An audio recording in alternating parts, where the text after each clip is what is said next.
اللہ الرحمن الرحیم۔ ابتدا کی من اللہ تعالیٰ کے نام سے جو تنہا عبادت کے لائق ہے۔ آپ اور میں اس چیز کی گواہی دیتے ہیں کہ محمد صلی اللہ علیہ وسلم اس کے آخری نبی اور رسول ہیں۔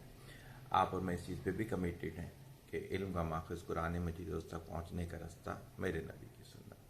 الحمدللہ آپ لوگ نہ صرف پسند کر رہے ہیں بلکہ آپ لوگوں نے اب کامنٹس بھی کرنا شروع کر دی، اور ان لوگوں نے جو کہ ایک دور میں میرے لیکچر اس خوف سے نہیں سنتے تھے کہ ہم سے تو اچھی زندگی گزاری نہیں جا سکتی، ہم تو گندی زندگی گزاریں گے کیونکہ معاشرے میں ہے ہی یہ سب کچھ، آج اللہ کا شکر ہے کہ وہ اس چیز کو ماننے کو تیار ہو گئے کہ نہیں، اس سے نہ صرف وہ اپنا نقصان کر رہے تھے بلکہ اپنے ارد گرد لوگوں کا بھی نقصان کر رہے تھے، اور آج اللہ کا شکر ہے کہ انہوں نے اس چیز کو مان لیا۔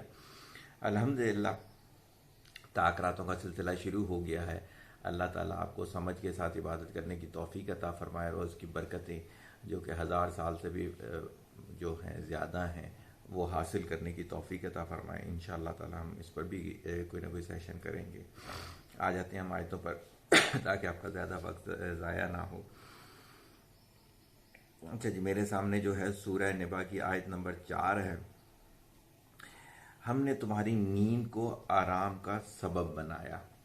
بالکل نیند سے انسان فریش ہوتا ہے، یہاں تک بات سمجھ میں آتی ہے، لیکن میں کچھ واقعات آپ کو بتاتا ہوں، اس سے آپ کو سمجھ میں آئے گا کہ اس آیت میں ڈیپتھ کتنی زیادہ ہے پرسنالٹی ڈیولپمنٹ اور کردار سازی کے لحاظ سے۔ ایک دفعہ میرے پاس ابو کے دوست ملنے کے لیے، ابو ناشتہ کر رہے تھے تو میں ان کے ساتھ بیٹھ گیا۔ دو منٹ کے بعد ہی انہوں نے کہا، صغیر بیٹا تمہیں نیند آتی ہے؟ میں نے کہا الحمدللہ انکل، اللہ کا شکر ہے۔ کہتے ہیں اچھی نیند آتی ہے؟ میں نے کہا الحمدللہ انکل صحیح بات ہے، جو ریکوائرمنٹ ہوتی ہے پوری ہو جاتی ہے۔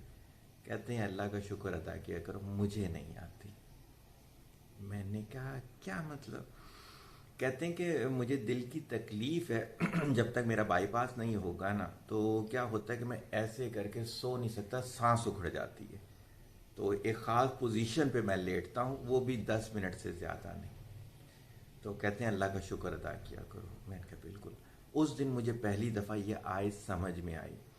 پھر ایک دفعہ 1998-99 کی بات ہے، میرے پاس ایک صاحب PIA کے انجینئر تھے، وہ علاج کے لیے آئے، جادو تھا ان پر، تو مجھے بتایا انہوں نے کہ گزشتہ 12 یا 14 سال سے وہ سوئے نہیں ہیں۔ اب آپ سوچ رہے ہوں گے کہ ایسا کیسے ہو سکتا ہے؟ وہ ایسے ہوا کہ یہ سونے کے لیے لیٹتے تھے، کچھ دیر کے بعد گھبرا کے اٹھ جاتے تھے، آغا خان اسپتال جو کراچی پاکستان میں ہے، وہ وہاں جاتے تھے، وہ ان کی کوئی ٹریٹمنٹ کرتے تھے، کہتے تھے ہے کچھ بھی نہیں، آپ کو انزائٹی اٹیک ہے، ڈپریشن ہے، وہ تو جادو، اسپتال تو جادو کو نہیں مانے گا نا بھائی، تو وہ اس واپس بھیج دیتا تھا ان کو۔ تو اس بے سکونی کی وجہ سے ان کو بہت ساری بیماریاں لگی ہوئی تھیں، اور الحمدللہ اللہ کے کلام کے صدقے جب ان کو پہلے دن نیند آئی تو وہ آتے ہی میرے نیچے جو جھک گئے قدموں میں، تو میں انہوں نے کھڑا کیا، اللہ کا یہ حکم ہے نہیں۔ کہتے ہیں کہ جو بندہ 14 سال کے بعد سویا ہو تو وہ کیا کرے؟ آپ اس سکون سمجھ سکتے ہیں، اور اس آیت کی تشریح اب آپ کو سمجھ میں آئے گی کردار سازی میں۔ اگلی بات بتاتا ہوں۔ سائیکولوجیکل ایک پیشنٹ میرے پاس آیا، یہ بھی 10 سال پرانی بات ہے، تو اس کو نیند پراپر نہیں آ رہی تھی، اس کا برین ایکٹیو تھا، تو اس کے ہاتھ پاؤں ٹیڑھے ہونا شروع ہو گئے تھے۔ ڈاکٹر نے ہیوی ڈوز دے کے انہیں نیند کی طرف لے کے گیا، اور پھر سائیکولوجیکل ٹریٹمنٹ ہوا تو اللہ کا شکر ہے کہ وہ بہتر ہو گئے۔ اسی طرح میری ایک اسٹوڈنٹ کی والدہ کو جرکس آنا شروع ہو گئے تھے، جھٹکے لگنا شروع ہو گئے تھے نیند نہ آنے کی وجہ سے۔ پھر میرے پاس ایک دور میں ایک اسٹوڈنٹ آیا، جب میں BSc پڑھایا کرتا تھا تو لیٹ نائٹ پڑھاتا تھا، 9-10 بجے والا سیشن ہوتا تھا، اس ٹائم آئے تو انہوں نے بتایا کہ ان کا ایک دوست ہے، اسے نیند نہیں آ رہی، ڈاکٹر نے کہا کہ اگر اسے نیند نہیں آئے گی تو بچے گا نہیں۔ کیوں؟ دوبارہ آیت پڑھتا ہوں، ہم نے تمہاری نیند کو آرام کا سبب بنایا۔ اب سمجھ میں آیا کہ نیند کتنی بڑی نعمت ہے، اور نیند 10,000 بیماریوں کا علاج ہے۔ کیسے؟ یہ بھی بتا دیتا ہوں آپ کو۔ آپ نے دیکھا ہوگا کبھی کبھی آپ لوگوں کا موبائل ہینگ ہو جاتا ہے، تو اگر کسی موبائل اسپیشلسٹ کو آپ دکھاتے ہیں تو کہتے ہیں کہ یار اس کی کیشے میموری نے بہت ہیوی ہو گئی ہے، جس کی وجہ سے اس کو ہینگ کر دیے، اس کو ایک دفعہ کلین کرنا پڑے گا۔ سمجھے؟ 2 لفظ میں نے یہاں پہ آپ کے لیے بول دیے، کیشے میموری، اور دوسرا یہ ہے کہ اسے کلین کرنا پڑے گا. بالکل ہمارے دماغ کے اندر اللہ تعالیٰ نے یہ نیچرلی پروسیس رکھا ہوا ہوتا ہے. پورے دن کے اندر جو ہم ڈیٹا ہمارے کام کا نہیں ہوتا. جیسے بھی میں آپ سے بات کر رہا ہوں، مجھے پردے کو نہیں دیکھنا، مجھے پیچھے ٹرافیز کو نہیں دیکھنا، مجھے ادھر نہیں دیکھنا، لیکن نہ چاہتے ہوئے بھی ہماری جو آنکھ ہے یہ وائڈ رینج کیمرہ ہوتی ہے. صحیح نا؟ آپ نے دیکھا ہوگا، آپ گھروں کے باہر جو سی سی ٹی وی کیمرہ لگاتے ہیں تو وہ کبھی لینے جائیں تو وہ کہتے ہیں کون سا چاہیے، وائڈ رینج چاہیے.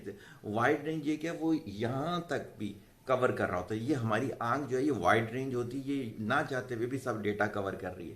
اب اس ڈیٹا کی مجھے ضرورت نہیں ہے تو یہ کیشے میموری بن جائے گی، لیکن ہے تو میموری کا تو پارٹ ہے اس کے لیے. تو اللہ تعالیٰ نے یہ نظام رکھا ہے، جب ہم سوتے ہیں تو یہ میموری نیچرلی ڈیلیٹ ہو جاتی ہے. تو صبح جو ہم فریش اٹھتے ہیں تو کیوں فریش ہو جاتے ہیں؟ ہمارا موبائل کلین ہو جاتا ہے. اور جب ہمیں نیند پراپر نہیں آ رہی ہوتی تو پھر ہمارے ساتھ یہی چیز ہوتی ہے کہ جو ہم دیکھ رہے ہوتے ہیں. تو یہ والی چیز جو ہے اس آیت کو بہت اچھے طریقے سے ہم نے سمجھ لیا ہے. اسی کے ساتھ ہم کوئی دوسری آیت بھی کر دیتے ہیں جو کہ الحمدللہ آپ کے پرسنالٹی ڈیولپمنٹ کو بہتر سے بہتر کرتی ہوئی لے چلے جائے. کہ فضول خرچی کرنے والے تو شیطان کے بھائی ہیں، اور شیطان اپنے پروردگار کی نعمتوں کا کفران کرنے والا یعنی ناشکرہ ہے. سورۃ الاسراء آیت نمبر 27. اچھا، فضول خرچی کسے کہتے ہیں، اس چیز کو سمجھیے گا. دیکھیں میں بھی کبھی کبھار دیکھ رہا ہوتا ہوں کہ لوگ اتنے بڑے بڑے محل نما گھر بنا رہے ہوتے ہیں، حالانکہ ان کی اولاد 2 بچے ہوں گے. تو کوئی تک سمجھ ہی نہیں آتا، کوئی تک سمجھ میں نہیں آتا ہے. حضرت عمر رضی اللہ عنہ کے دور تک ایک حجرے کی اجازت تھی، ایک کمرے کا گھر جس کے ساتھ کوئی واش روم وغیرہ اور جو بھی ان کے اس دور کا طریقہ کار ہوتا تھا وہ ہوتا تھا. یہ گھر ہے. ایک صحابی ہے، انہوں نے 2 کمروں کی اجازت مانگی تھی.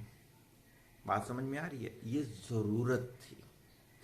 آج جب اسراف کے تحت بڑے بڑے محل نما گھر بناتے ہیں، بے انتہا کمرے ہوتے ہیں، پھر ایک ایک کمرے کی سجاوٹ پہ فور سیلنگ لگ رہی ہے تو فانوس باہر سے آ رہا ہے، پینٹنگ باہر سے آ رہی ہے، برما ٹیک کی لکڑی لگ رہی ہے، صوفہ جو ہے وہ سندل ووڈ کا بن رہا ہے.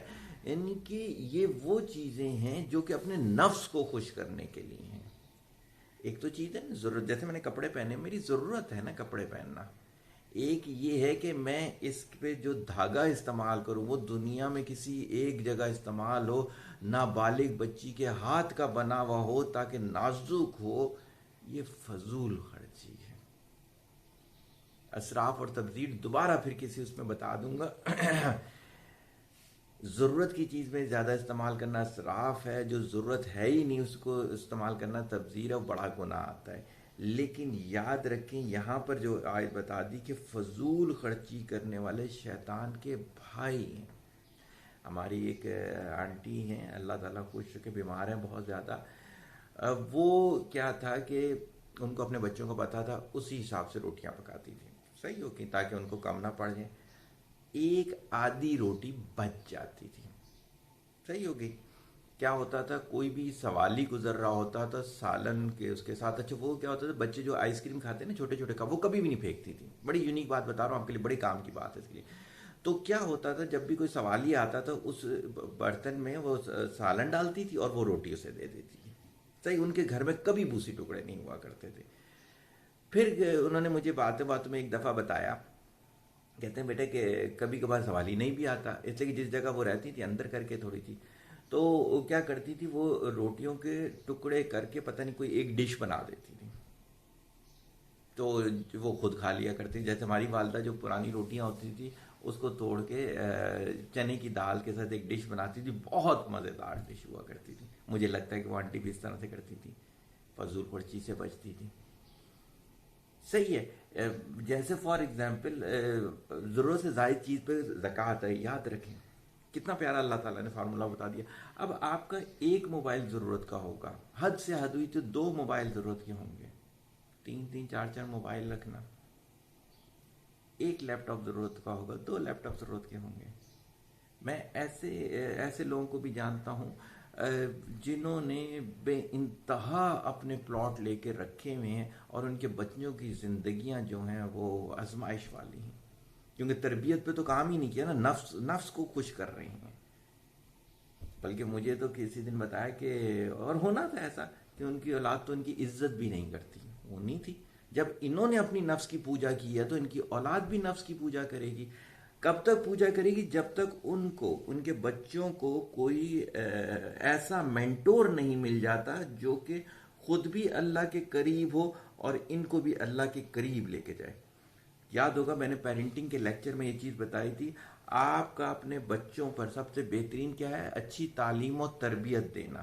یہ حضرت صلی اللہ علیہ وسلم نے فرما دیا، اور میں اس کے اندر یہ چیز وضاحت کرتا ہوں کہ یا تو خود مینٹور کے لیول پہ چلے جائیں، یا یہ والی چیز یاد رکھیں کہ آپ ان کو کوئی مینٹور تلاش کر کے دیں۔